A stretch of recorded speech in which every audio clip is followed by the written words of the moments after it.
Nós estamos na segunda semana da nossa campanha de 7 semanas sobre o Espírito Santo.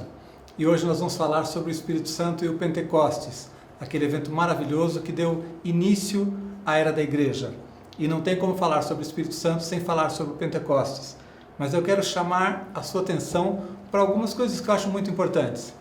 Porque hoje, muitas vezes, quando falamos sobre Pentecostes, sobre uma reunião pentecostal, sobre um movimento pentecostal, ou sobre uma experiência pentecostal, nós pensamos em algo que acontece num determinado lugar ou num determinado momento.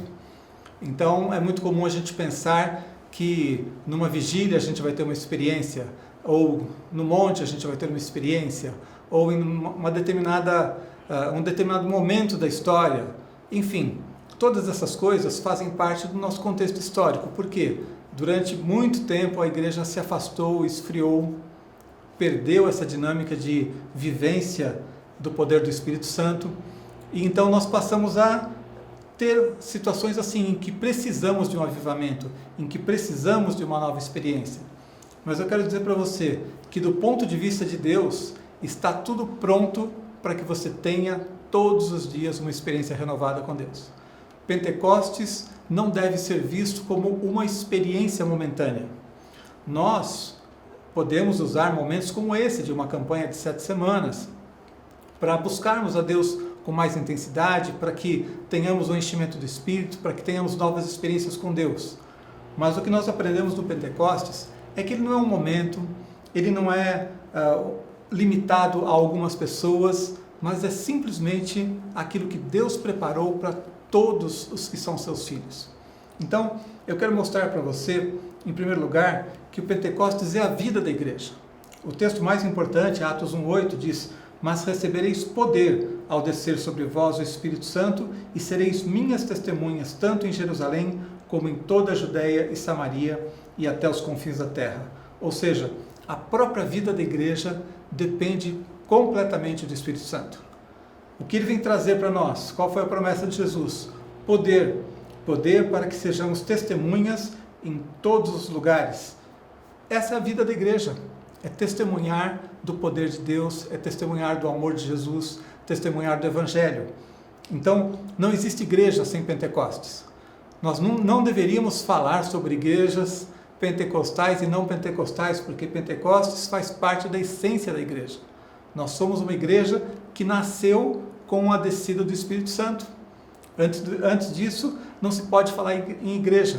Sem isso, não se pode falar em igreja. Então, o Espírito Santo é para todos nós, é a essência da vida da igreja. Em segundo lugar, eu queria dizer para você que Pentecostes é para todos os que creem, não há exceção. Capítulo 2 de Atos, versículo 39 diz: "Pois para vós outros é a promessa, para vossos filhos e para todos os que ainda estão longe." Isso inclui você. Estávamos longe historicamente, geograficamente, quando esse texto foi pronunciado, mas hoje o Espírito Santo está sobre as nossas vidas. E diz assim, complementa assim: "Isto é, para quantos o Senhor nosso Deus chamar." Você foi chamado por Deus, você creu no Evangelho, você creu em Jesus, o Espírito Santo é para você.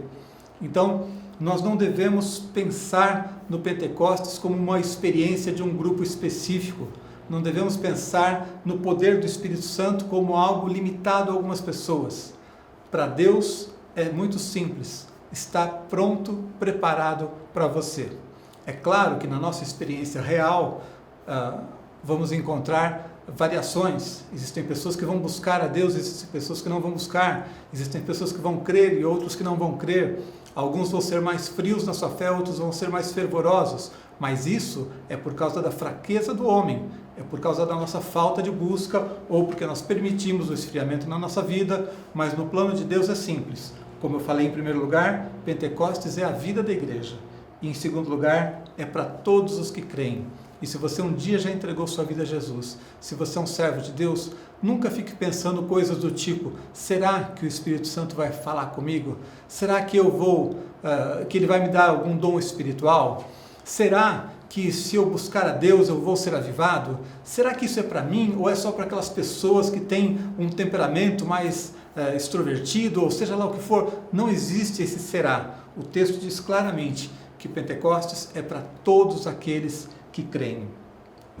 Outra coisa que eu quero dizer para você importante, Pentecostes é uma promessa que foi cumprida.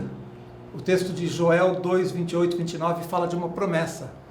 Diz assim: acontecerá depois que derramarei o meu espírito sobre toda a carne. Vossos filhos e vossas filhas profetizarão, vossos velhos sonharão, e vossos jovens terão visões. Até sobre os servos e sobre as servas derramarei o meu espírito naqueles dias.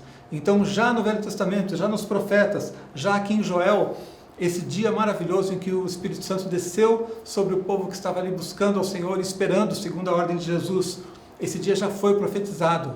Essa promessa já estava feita e naquele dia se cumpriu. É uma promessa que Deus fez e cumpriu. Está disponível para você. Mais uma vez, eu quero frisar em toda essa palavra que Pentecostes nem é um evento que ficou no passado, como muitos veem, como algo que aconteceu há 2000 anos lá na igreja primitiva, e nem é algo que acontece de vez em quando em alguns lugares, numa determinada vigília, num determinado culto, lá no monte, ou numa determinada igreja, num determinado país. Não, o Pentecostes é algo que foi prometido por Deus, que foi cumprido naquele dia maravilhoso que nós lemos ali em Atos 1:8. Amém? E a última coisa que eu quero dizer para você a respeito do Pentecostes, que o Pentecostes é a nossa essência. Ou seja, nós não podemos fazer nada sem o Espírito Santo. Agora, depois de termos o Espírito Santo em nossas vidas, então tudo está disponível. Simplesmente assim. Veja o que diz, por exemplo, Atos, tanto eu vou ler o versículo 8 novamente, mas antes eu vou ler Atos 1:4. 1:4 diz assim: e comendo com eles, determinou-lhes que não se ausentassem de Jerusalém, mas que esperassem a promessa do Pai, a qual disse ele: de mim ouvistes. Jesus disse para os discípulos assim: não façam nada, fiquem em Jerusalém, esperem até a descida do Espírito Santo. Ou seja, ele estava dizendo assim: antes de o Espírito Santo descer sobre a vida de vocês, vocês não estão prontos para fazer nada. O Espírito Santo é a própria essência de tudo que vocês vão fazer. E lá no versículo 8 então diz: mas recebereis poder ao descer sobre vós o Espírito Santo, e sereis minhas testemunhas, tanto em Jerusalém como em toda a Judeia e Samaria e até os confins da terra. Então, antes do Pentecostes, antes do Espírito Santo vir sobre eles, eles não estavam prontos para fazer nada. Não adiantava eles terem boa vontade, não adiantava eles terem desejo de servir a Deus, eles seriam absolutamente incapazes, ineficazes. Eles não conseguiriam produzir nada além daquilo que é natural do ser humano. E o ser humano pecador não tem nada na sua natureza para oferecer a Deus.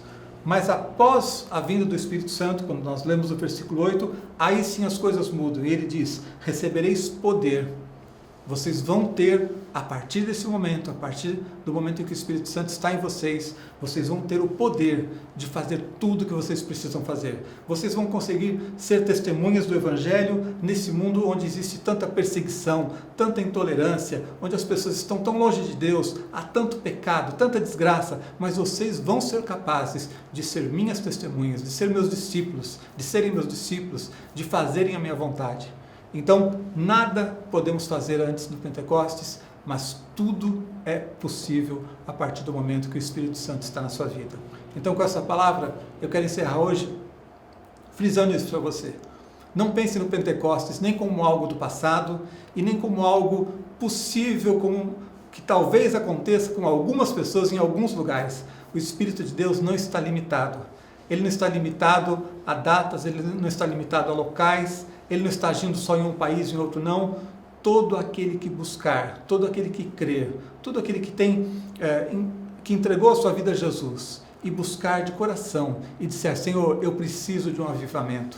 Senhor, eu preciso do poder do Teu Espírito. Senhor, eu quero Te servir e eu não posso servir sem os dons espirituais. Se você orar, se você buscar, você vai ter o seu próprio Pentecostes a cada dia renovado, porque o Espírito Santo está presente na tua vida e para te ajudar em toda a tua caminhada. Então, Deus te abençoe. Na próxima semana traremos mais uma palavra para você a respeito do Espírito Santo.